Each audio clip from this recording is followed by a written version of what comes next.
היי ילדים וילדות, מה שלומכם בתקופה הזו? מי שלא מכיר אותי אז קוראים לי עדי ואני מדריכת מאסטר שף, חוגי אפייה, אני בעצם מדריכה חוגי אפייה לילדים. ועכשיו בסרטון אני רוצה להראות לכם איך להכין עוגיות ממש טעימות משלושה מצרכים. אז קודם כל מה שאנחנו צריכים להכנת העוגיות זה חצי ממרח שוקולד, לא משנה איזה ממרח, זה יכול להיות הכי יקר והכי זול, זה יכול להיות חלבי או פרווה, מה שאתם אוהבים. אז אני בחרתי בממרח שוקולד הזה, כי זה כרגע מה שיש לי בבית. צריך להשתמש בחצי ממנו, אז בואו נשים. אני לוקחת בעצם כף, ופשוט שופכת לתוך תבנית חד פעמית. אני שופכת חצי ממרח שוקולד, אוקיי? פחות או יותר, כן? תכף אני אראה לכם איך זה נראה בצורה הזאת, אוקיי? ואני לוקחת שתי ביצים, אוקיי? ושמה על השוקולד.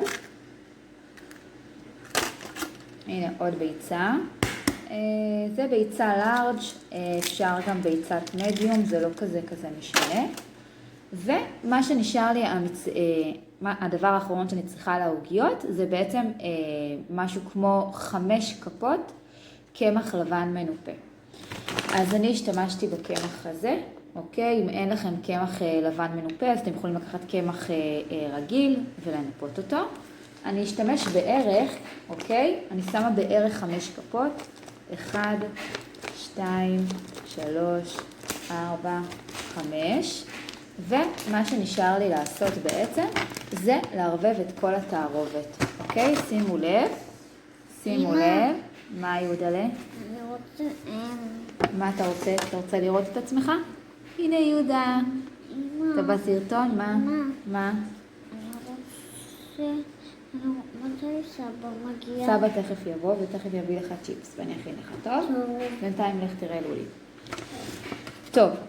אז בעצם לקחתי חצי ממרח שוקולד, 2 ביצים, ופחות או יותר זה גם יכול להיות 6 כפות קמח לבן מנופה.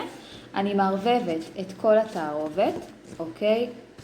כמה שיותר, פשוט מערבבת שכל הקמח יתערבב עם השוקולד, אוקיי? הביצים פה מאוד מאוד טובים לי, כי הם בעצם, זה עושה את התערובת יותר... כאילו מצד אחד יותר נוזלית, אבל בעצם זה מעצב לי את כל התערובת. אוקיי, צריך ממש להביא מהצדדים, שימו לב, את כל הקמח לאמצע. בשלב הזה זה לא נראה ממש עוגיות, זה נראה יותר עוגה, גלילה של עוגה, אבל עוד מעט זה יתחיל להיראות כמו עוגיות. זה בעצם עוגיות שאני מאוד מאוד אוהבת אותן, כי הן מפוצצות בשוקולד. ומן הסתם השוקולד, בגלל השוקולד לא צריך להוסיף סוכר, לא צריך להוסיף מרגרינה, כי יש בו כבר את הכל. אוקיי, תכף אני אראה לכם, אני מערבבת בזמן שאני מדברת איתכם. אוקיי, רגע. כמובן שאם קשה לכם אתם יכולים להיעזר בהורים. את העוגיות האלה כן צריך להשתמש בתנור, רק בהשגחת מבוגר. תכף אני אראה לכם, אוקיי? אוקיי. טוב, בשלב הזה זה נראה בצורה הזאת. זה עוד מאוד מאוד נוזלי, אז אני אוסיף עוד קצת קמח, אוקיי? משהו כמו, אני תכף אגיד לכם, משהו כמו איזה 2-3 כפות, כדי שזה קצת יותר יתייצב לי.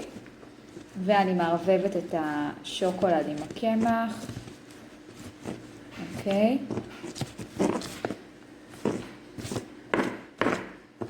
עוד קצת מהצדדים.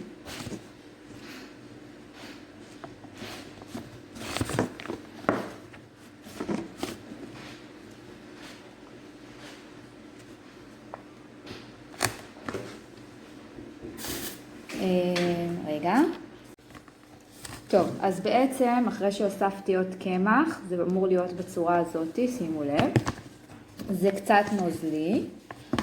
אני לוקחת תבנית חד פעמית אחרת, בערך 30 על 40 סנטימטר, משמנת אותה קצת עם מרגרינה או קצת עם שמן ומורחת על הכל, ובעצם אני מוסיפה קצת, שימו לב, אפשר לקנות את זה בכל מכולת, שוקולד צ'יפס, אוקיי? פה יש לי קצת שוקולד צ'יפס לבן, אז אני מוסיפה לתערובת, אוקיי?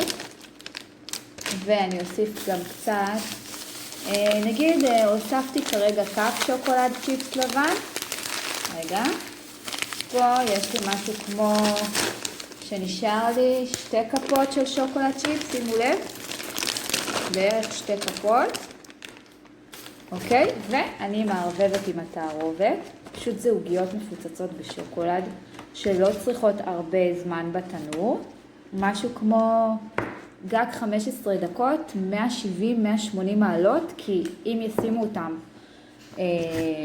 ביותר מעלות, אז הם פשוט יישרפו זה פשוט הכל ילך, אי אפשר יהיה לאכול את זה.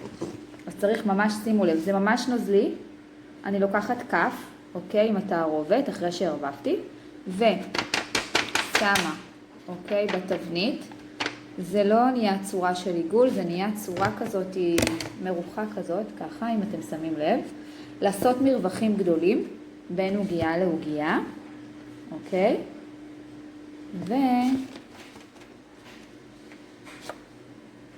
תכף אני אראה לכם. בתנור זה עוד משתתח, אז ממש לעשות רווחים בערך כאלה, אוקיי? בין עוגיה לעוגיה, שזה לא יהפוך להיות עוגה. תכף אני אראה לכם איך זה נראה.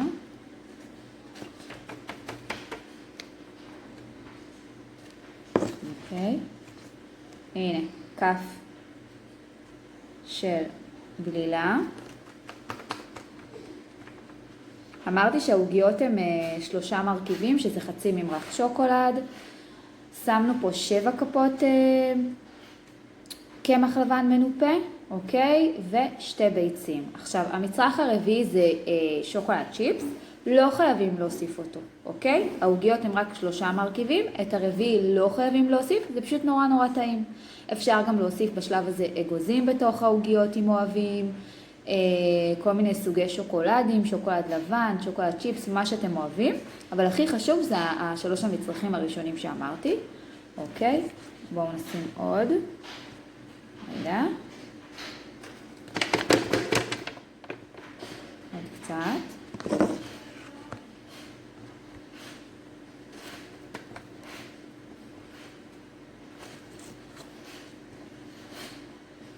והנה העוגיה האחרונה. כאילו נשאר לי עוד, אבל בתבנית אחת אני לא שמה את הכל. אני רוצה שתראו איך זה נראה. אתם רואים? זה יחסית רווח גדול, הן משתתחות בתנור בין עוגיה לעוגיה.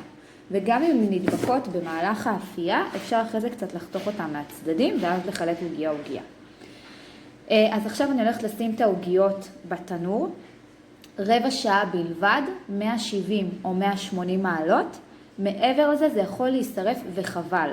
מי שיש לו תנור מאוד מאוד חזק, לשים לב, גם 12 דקות זה יכול להצליח, או 13 דקות. אחרי האפייה, כמובן, הכל בהשגחת מבוגר, לא לגעת בתנור לבד. רק אם יש אח שהוא כבר בוגר, או אמא, או אבא, או סבתא, או סבא, מישהו שיכול לשים בתנור, רק הם פותחים את התנור ושמים 15 שעה 180 מעלות. ואחרי זה רק בן אדם מבוגר פותח את התנור ומוציא את זה. זה עוגיות ממש מנחמות, מפוצצות בשוקולד, עושות טוב על הלב, קלות מאוד להכנה. אתם יכולים להכין את הכל לבד, ורק בסוף את התנור, את החלק של התנור, לבקש מבן אדם מבוגר בלבד שיעשה את זה. אז ילדים יקרים, אני מקווה שנחזור לחוגים מהר, אני מקווה שנחזור לשגרה מהר וללימודים, אני מתגעגעת. גם אני עכשיו לא נמצאת עכשיו בבית, בגלל שאין לנו מרחב מוגן, אז כרגע אני לא נמצאת בבית, אבל אני כל הזמן חושבת עליכם ועל כל עם ישראל, בעזרת השם לנצח, ובעזרת השם נחזור לשגרה מבורכת, ועוד קצת סבלנות. אתם ילדים אלופים, עוד קצת סבלנות, ואנחנו בעזרת השם לנצח. להתראות. ביי ביי.